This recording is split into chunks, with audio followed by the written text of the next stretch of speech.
again, TinyGlade just had a pretty big update, so I wanted to go over that with you today. There's a big list of things, but I'm only going to cover the major changes, the lights, and the clutter functionality. I'll provide a screenshot of all the changes, but you can also view them on the Steam community page if you would like to see the full post. First, let's talk about the Mini Lights update. The Mini Lights patch removed the light count limit of 32. So now all the lights are illuminated and we can adjust the brightness for more control over our final design. The colors also appear to be more vibrant as well. Next, as you can see here, there's a ton of new clutter. Some of the cute little pumpkins have been added back, plus some much needed market items. We have a fish crate, a veggie crate, a bread stand, an anvil, fabric rolled up, and a broom stand. In addition, some of the old clutter has been modified. For example, the bench is now a clean bench with no basket on it.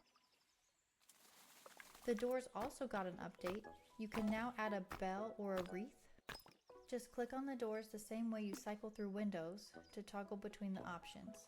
It will work on the big doors and also the small doors. Alright, now let's go over the new clutter functionality. We can now move the clutter, duplicate it, and rotate. To access the clutter, you have to spawn it in, same as before.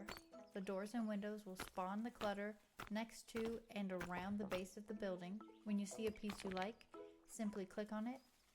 Doing so will make it permanent. I've noticed that once you do this, you can build over it and it will stay put.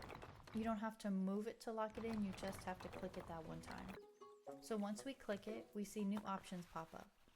We can move. We can rotate with the white little dot on top of it.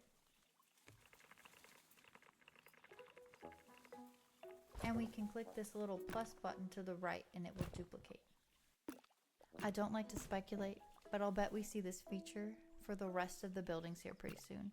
It's such a simple yet effective way to give us duplicating without having to add any more buttons. The last thing I'll say before I wrap this up is keep a lookout for the 7 holiday daily themes coming on December 19th through the 26th. If you don't have the time to play the daily, I would still go open it up and snag a save. That way you can have the glade for future play.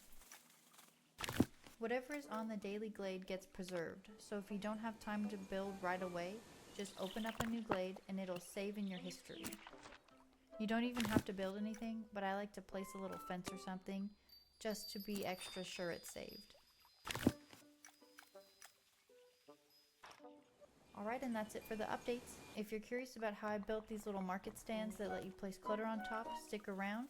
Otherwise, that's it for the tips. Take care and thanks for watching.